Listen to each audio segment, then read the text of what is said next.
Hello everyone, I'm Harold Harbin and I'm going to be doing my retirement speech which I gave at my retirement ceremony. Captain Morrill, Master Chief Reynolds, special guests, friends, family, and co-workers.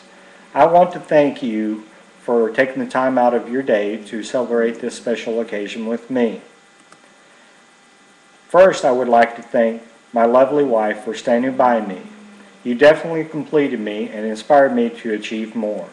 I know that I would not be where I am at today if it were not for you. Thank you for understanding and standing beside me even when I had to deploy. I never heard one complaint about my job. Thank you for all the care packages that made my deployment so much easier. Thank you for being the rock that held the family together while I took care of my Navy career. Thank you, and I love you. To my kids, for understanding when we had to move to new places and leave old friends behind. As I have watched you grow, you have made me the proudest dad in the world. I have bragged on you often and worried about you even more.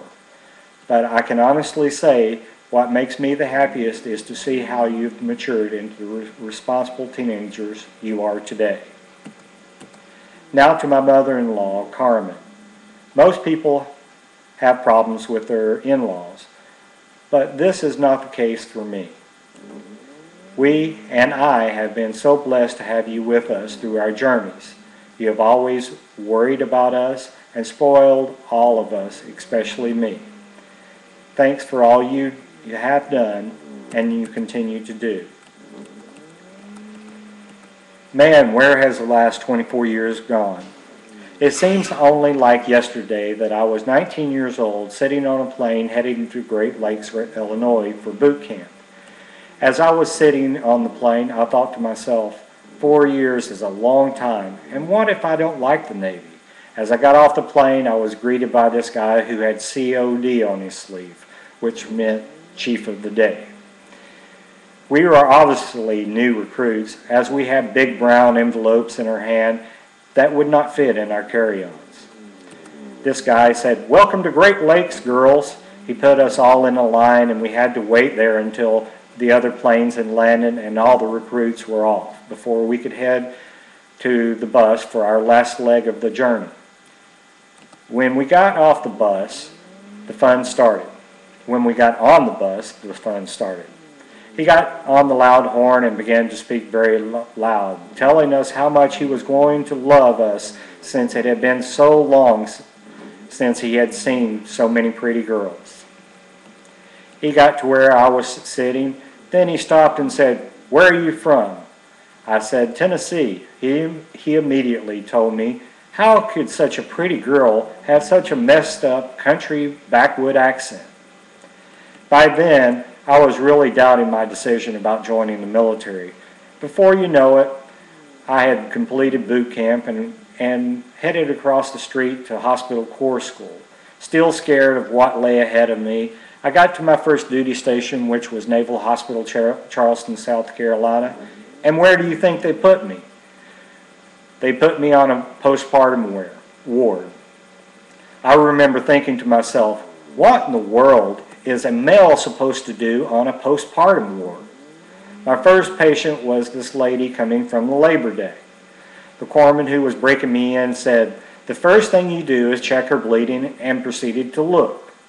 I, of course, looked the other way as I was not sure what to feel.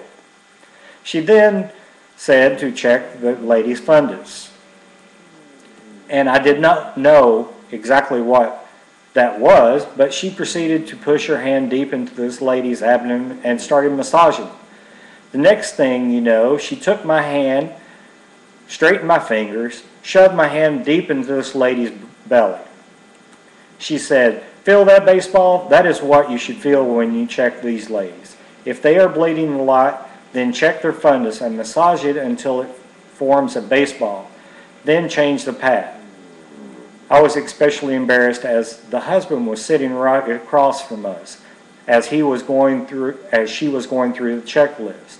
At 6 months into my first duty station, I had they gave me orders back to Camp Lejeune, North Carolina with the Marines. I had no sooner touched the ground at Camp Lejeune when they told me to pack my gear as I was going on a McCrest on Friday at 0200. I didn't know what a McCrest was. And I didn't know that it was a 25-mile hump with full gear. I thought to myself, well, you know, they want me to go on this, and, you know, as I was humping along, I said, I think I'm going to die before they stop walking.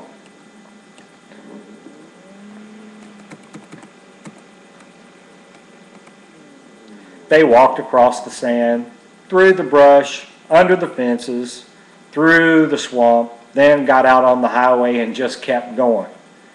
After it was all over and all the heat casualties and medical needs died down, I took a shower and crashed in my rack until the next day.